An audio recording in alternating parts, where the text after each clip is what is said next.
അങ്ങേരെ ലക്ഷ്യം വെച്ചുള്ള രാഷ്ട്രീയ നീക്കം എന്ന് വെച്ചാൽ മലയാള മനോരമ അടക്കമല്ലേ നടത്തുന്നത്. അത് ഞാൻ വിശദീകരിച്ചുകൊണ്ട് തീരുമോ? നിങ്ങൾക്ക് ബോധ്യമാവും ഞാൻ കണക്കാക്കുന്നുണ്ടോ? അല്ല, അതിലൊരു ക്ലാരിറ്റി തുടരൂല്ലേ? അതിലൊരു ക്ലാരിറ്റി വരില്ലേ?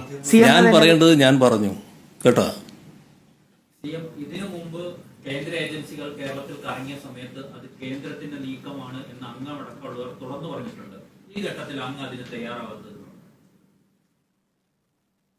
അതൊക്കെ ഞങ്ങൾ പറയേണ്ടത് കൃത്യമായിട്ട് പറഞ്ഞുകൊണ്ടിരിക്കുന്നുണ്ട് കേട്ടോ. നിങ്ങൾ അതിനെക്കുറിച്ച് ആലോചിച്ച് വല്ലാതെ വേവലാതിപ്പെടണ്ട. നിങ്ങൾക്ക് വേണ്ടത് എൻ്റെ രക്തമാണ്. അത് അത്ര വേഗം കിട്ടുന്നൊരു കാര്യമല്ല, അത് മനസ്സിലായിക്കോ. പക്ഷെ അങ്ങയുടെ മകളുടെ കമ്പനി ഒരു സേവനവും CMRL ചെയ്തിട്ടില്ല എന്ന് പറയുന്ന പ്രതിപക്ഷ ആരോപണം ഇതിന് സപ്പോർട്ടായിട്ട് ഉയരുകയാണ്. നിങ്ങൾക്ക് സാധാരണ സാമാന്യ ബുദ്ധി എന്ന് പറയുന്ന ഒന്നില്ല എന്നല്ലേ ഇതിന്റെ അർത്ഥം? അതുകൊണ്ടാണല്ലോ ഇങ്ങനെ ചോദിച്ചുകൊണ്ടിരിക്കുന്നത്. സാമാന്യ ബുദ്ധി ഇല്ലാത്തത് കൊണ്ടാണ് സംസ്ഥാനത്ത് ആകെ നമ്മുടെ മുഖ്യമന്ത്രിക്കെതിരായി ആരോപണം ഉയരുമ്പോൾ വാർത്താ സമ്മേളനത്തിൽ ചോദിക്കുക എന്ന് പറയുന്നത് സ്വാഭാവികമല്ലേ? അത് ഞാൻ ചോദിക്കുന്നത് നിങ്ങളുടെ സാമാന്യ ബുദ്ധിയെ കുറിച്ചാണ്. ആ സാമാന്യ ബുദ്ധി എന്താണ് ഇല്ലാന്ന് ഞാൻ പറയുന്നത്? ഈ പറയുന്ന കാര്യം കണ്ടെത്തിയത് എവിടുന്നാണ്?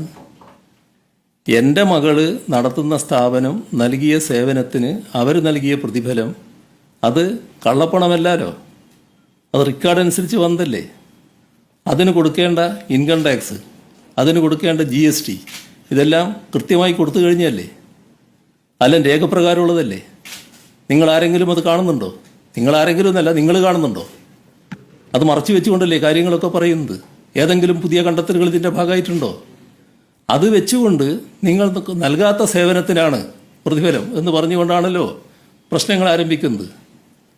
നൽകിയ സേവനമാണെന്ന് കമ്പനി പറയുന്നു, നൽകിയ സേവനത്തെപ്പറ്റി മകളുടെ കമ്പനി പറയുന്നു. ആ ഭാഗം മറച്ചു വെക്കില്ലേ? എന്താ അത് മറച്ചു വെക്കുന്നത്? അവിടെയാണ് ഇന്നയാളുടെ മകൾ എന്ന പ്രശ്നം വരുന്നത്. അതാണ് ഞാൻ പറഞ്ഞത്, അത്ര വേഗമൊന്നും അത് അവസാനിക്കില്ല എന്ന്. അങ്ങനെയാണെങ്കിൽ പ്രതികാര നടപടിയെന്ന് തീർത്തു പറയാം. ബാക്കി കാര്യങ്ങൾ എന്തെങ്കിലും ചോദിക്കാനുണ്ടോ?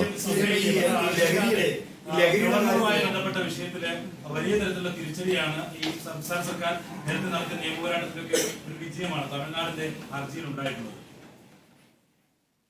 തമിഴ്നാടിൻ്റെ ഹർജിയിൽ നല്ല വിജയമാണല്ലോ ഉണ്ടായത്. അത് അവിടുത്തെ മുഖ്യമന്ത്രി സ്റ്റാലിൻ പറഞ്ഞതുപോലെ നമ്മുടെ എല്ലാ സംസ്ഥാനങ്ങൾക്കും ഉണ്ടായ വിജയമാണ്. അനിയന്ത്രിതമായ രീതിയിലുള്ള അധികാര പ്രയോഗമാണ് നമ്മുടെ ഗവർണർമാർ എല്ലാ സംസ്ഥാനങ്ങളിലും നടത്തി വന്നത്.